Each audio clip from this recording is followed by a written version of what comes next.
A man described by a judge as sadistic has been jailed for life for taking the life of a Thai male masseur, Darren Johnson, who was also known as Kaos, and who was 29 at the time, from London, strangled and stabbed Niphan Trikhana in his flat in Chelsea in July 2004. Mr. Johnson had led a gang which targeted sex workers who sold their services in classified advertising publications. His accomplices, Mohammed Naduka, who was 26, and a 27-year-old who cannot be named, were also jailed for life, as well as Thomas Gimay, who was 21 and was jailed for 11 years. The gang would trick their ways into victims' homes and torture them before stealing their earnings, the court was told. Mr. Trikhana, who was 32, had arrived from Bangkok in 2001 and was known as Nikki on the streets. Had been stabbed repeatedly in his neck before being strangled. Judge Jeremy Robert said Mr. Johnson was a sadistic individual who had shown no remorse since his arrest. Mr. Johnson and his gang targeted a vulnerable victim, he said. The robbery was carefully planned. The gang tricked their way into the victim's flat where they mercilessly tortured him and subjected him to a great deal of physical and mental suffering before he died. The gang had preyed on sex workers because they were unlikely to go to the police, the jury also heard. In an attempt to evade justice, Mr. Johnson tried to lay blame on his younger brother Daniel, who had suffered from learning difficulties, the judge said, but the evidence proved he was not involved. Mr. Johnson of Battersea, South London, was told he would serve a minimum of 35 years for the murder. Mr. Naduka of Camberwell, South London, was told he would serve a minimum prison term of 22 years. The 27-year-old man, who cannot be named for legal reasons, was handed a sentence of at least 23 years in jail. Mr. Gourmet of Forest Hill, South London, was jailed for 11 years after being found guilty of taking part in another robbery of a prostitute. He was convicted of robbery and causing grievous bodily harm with intent.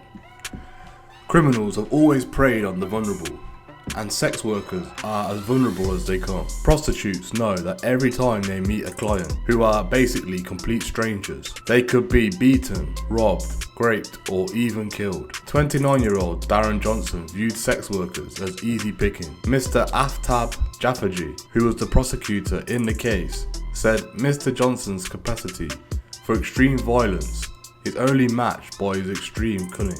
He assumed they would be too ashamed of their occupation or too worried by the consequences to report the attacks to the police.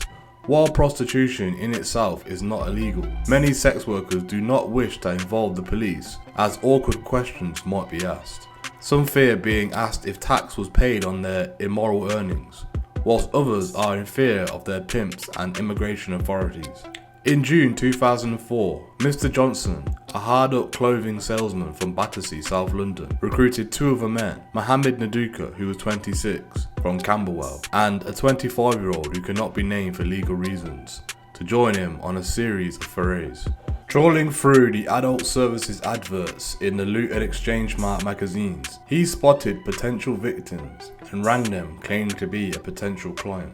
After obtaining their addresses, he would arrive and trick or force his way in along with an accomplice. Once inside, Mr. Johnson and his gang used a terrifying amount of violence on their victims to rob them of small amounts of cash, mobile phones, jewellery and credit cards. Their first three victims, who had flats in the Regent's Park, Paddington and Fulham areas of London, were all women. But on the 15th of July 2004, they changed tack and picked a male masseur who operated out of a flat in South Kensington. Niphan Trikhana, who was from Thailand, had been stabbed 7 times and strangled with a ligature. He also had a little finger cut off. Mr. Trikhana's body was discovered by his landlord a week later. The 32-year-old was better known as Nikki. He came to Britain in 2001. He had only moved into the flat in Cranley Place 10 days before he was murdered. Detective Inspector Bill Jeffson was put on the case, and within a few days he had several positive leads. He correctly guessed that the killers did not know Mr. Trikhana and had picked him at random and were motivated by robbery. Detective Inspector Jeffson checked who had rung the victims shortly before the attacks and noticed that a couple of mobile phone numbers cropped up more than once. One of them led back to Mr. Johnson And from then on, the evidence against him and his accomplices just kept streaming in. Several of the female victims gave evidence about their ordeal at the hands of the gang, and although Mr. Johnson and the others testified and desperately tried to explain away the phone evidence, the jury found them all guilty. Mr. Johnson, who was acquitted in the year 2000 of murdering a man in South London, was jailed for life and told he would serve a minimum of 35 years behind bars. Mr. Naduka was given a minimum tariff of 22 years, and a third man was told he must serve 25 years in jail. A fourth man, Thomas Gourmet, who was 22, was convicted of 1 count of robbery and jailed for 11 years. Detective Inspector Jackson said, "It was clear to us that these men were seeking out workers from the sex industry. They targeted vulnerable individuals who were easy to identify through their adverts, who would have cash available to them, and because of their line of work, may be afraid to report the crime to the police. In addition, they carried out their crimes with a level of brutality designed to inflict maximum fear on their victims, which ultimately resulted in Niphan's murder." A spokeswoman for the English Collective of Prostitutes welcomed the convictions, but claimed that the police treated attacks on sex workers as low priority. She said of the ordeal, "It's good that these men have been caught and brought to justice, but violent men go after sex workers because they are fairly confident that they will not be pursued. Police prioritize prosecutions, and violent men know this." She also claimed sex workers were being forced to work on the street, which is 10 times more dangerous than working in brothels. Because of initiatives such as Operation Pentameter, which has targeted massage parlors nationwide, police are raiding premises where women are working safely, claiming to be tackling human trafficking, but they've spent £500,000 on Operation Pentameter, and so far have only found 16 trafficked women.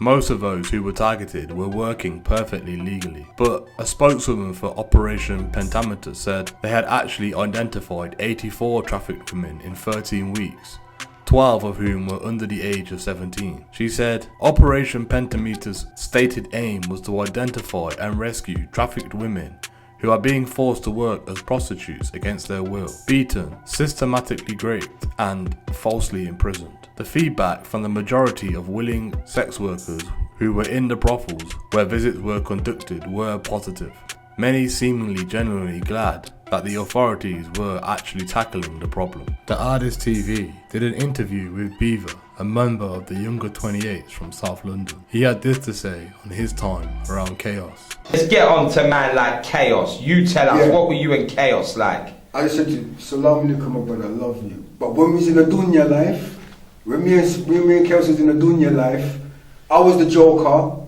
and Kaos was Batman for Gotham City. So I think Kaos brought hope into Junction because everyone else in Junction, like with Duffus and everyone, we as I said, we used to challenge the older lots and try and break down that barrier. Yeah. To me, I'm not even going to disrespect Gary Nelson Tyson. Tyson, original from Junction, but Kaos, he came like Batman. He gave Junction hope. Yeah. Me and Kaos was virgin before Kaos was a Junction man. Me and Kaos used to roll together and do things. So we had this relationship. If we came together, we'll conquer. But we used to do things for entertainment. Went to Junction one time, yeah, one rave. I can't remember if it was on. I can't remember where it was. Yeah, it was in Junction one time. But we couldn't get into the rave. So I said, Titch, what, yeah? I said, Titch, go in the rave and tell me who's in the rave, innit? Because I said, Kaos and them man's in there. So we sent Titch into the rave, because Titch is the man, he's the door opener for the rave. Yeah. Everyone knows Titch. Yeah, go on, Titch, man, go in the rave. So Titch used to go, Titch went in the rave, and he said, right, Kaos never went through the back way, because the head was outside at the front waiting for him. So Kaos went out the back way, a couple other men. So I'm in the middle of the road chatting to one girl, but remember, I'm wearing Versace and everything, so my clothing is loud. You get what I'm saying? So I'm chatting to one girl and saying, babes, come here, I want to chat to you on the road, yeah? But I'm seeing this red escort coming, yeah? I'm saying, really, what's this escort? But it's driving straight. If you see the way I move my kneecap? If I didn't move my kneecap, man would have clipped my kneecap. Man I'm not trying to run me over, yeah? Yeah. But when he run past me and I stop the car, he'll come and go, so yeah, babe, you're fucking lucky. I said, little, you man, come. All of us jumped in the car, yeah, so we was all following Kaos on the road, yeah, following him. Mama done some mad skid round some thing, yeah, I end up on the other side of the road. I don't know how he did it, but he ended up on the other side of the road. So when we saw that, I said, you see that Kaos, you know? He's one jammy bastard and he take risks. Yeah. But when I do see him later, when I see Kaos again, it's like, you know, it's like Kaos is having fun, it's just entertainment, we're just doing it for entertainment. One time the Junction man had me. One time I got run down in Junction, I think who was I there? I was with Jabai, I think Short man, and I think some other man. I don't think the main man was there, but we got run down in Junction one time and everyone was up onto me like, still be boss. So when I'm dodging the corner, they're all following, running down me. So I'm saying, rah, these people on me today. So we got outside, I think it was outside Clapham Junction train station. There was like across the road, there's like a like a restaurant or a place there. Yeah. So I run and stop there. So they all had a circle around me and going, yes, Steve, but we fucking got you, pussy, you're dead today. So Kaos was to separate everyone. I gave Chris a kill. I could see true killers and true bad boys. We've got this little flicker in the eye. So when it flickers, that's when you're going to let me go. Because when it flickers, you're going to go, and Kaos will go. So Kaos picked up a brick here and smashed the back of me, yeah? So when he smashed the back of it, everyone's going, what's going on? And I cut through. So when I run off, and then the Junction man running off, but I had my P4 that time, so I took out the P4 like a gun, I got push up, I'm shooting now. Everyone's scuttling and run off. But in the back of my mind, I said, you know what, I love Kaos, you know, because he saved my foot.